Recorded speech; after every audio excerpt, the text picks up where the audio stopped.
have to discuss an important topic regarding Trump and healthcare. I know talking about healthcare is boring, but bear with me. I will simplify it and just highlight the important parts.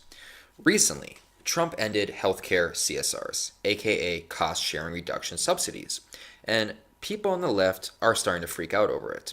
But first things first, Bernie supporters and Democratic socialists should be happy over this, since this would end the government subsidizing giant corporations, which is what socialists claim to be against. But somehow, I don't think Bernie or his supporters will approve of this. Second, it is true and false that this will raise premiums, but before we go there, we have to explain what a CSR is.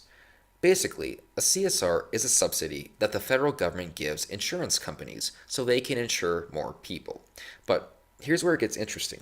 This subsidy is actually illegal and unconstitutional. Congress has the power of the purse. That means only Congress can appropriate money for programs.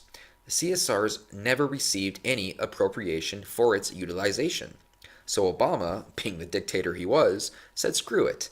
The executive branch will just take money from the Treasury and pay the insurance companies itself. And that is what he did, which caused the GOP to sue him, and a federal judge ruled that CSRs were tantamount to theft and therefore illegal, and insurance companies who accepted these subsidies were receiving stolen goods. Yes, you heard that right.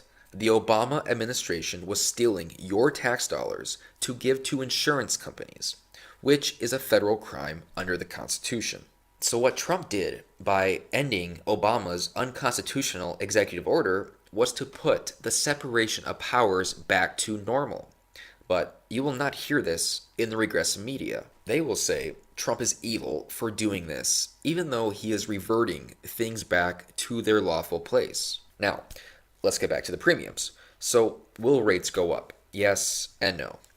Yes, they may go up, but that's how the rates were supposed to be to begin with. The Obama administration stole billions from the Treasury and gave it to insurance companies. This is wrong in every sense of the word. And this is also what I meant when I said Obama took things far left. I did a collaboration with Holly Seeliger a little while ago where I mentioned Obama took the pendulum so far left, and Trump has to be careful not to take things far right. A lot of people commented and said I was wrong, that Obama was not far left. Well, this is what I meant.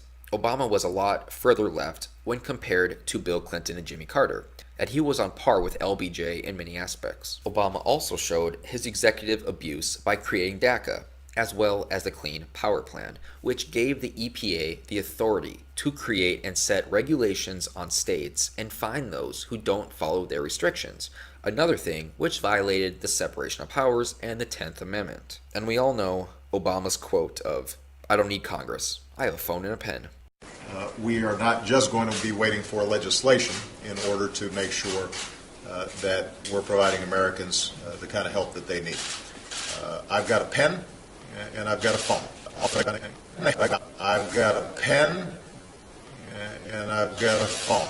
He ignored the separation of powers and tried making the executive branch absolute power. That, along with his support of transgender bathrooms and forceful catering of religious couples to gay weddings, as well as his other left-leaning social proclivities, puts him left in my book. He may not be as far left as Bernie, FDR, or Wilson, but he's definitely further left than Clinton and Carter. And we have to be careful that Trump doesn't swing the pendulum back very far right.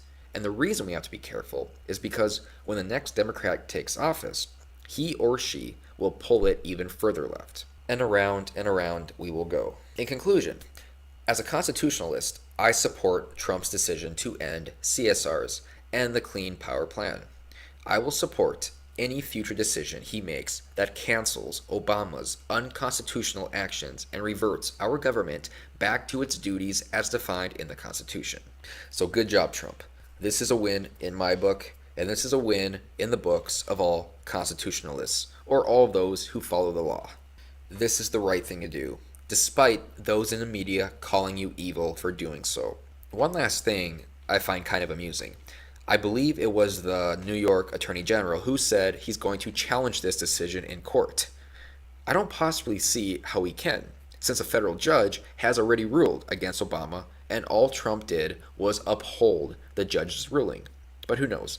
I'm sure the Ninth Circuit will find some flaw in Trump's action. If you like what you see, please share the video and consider subscribing and being a patron. The Piper Report is an alternative news source that reports on news you won't hear from the corporate media. And a special thanks to my patrons. And I'm done.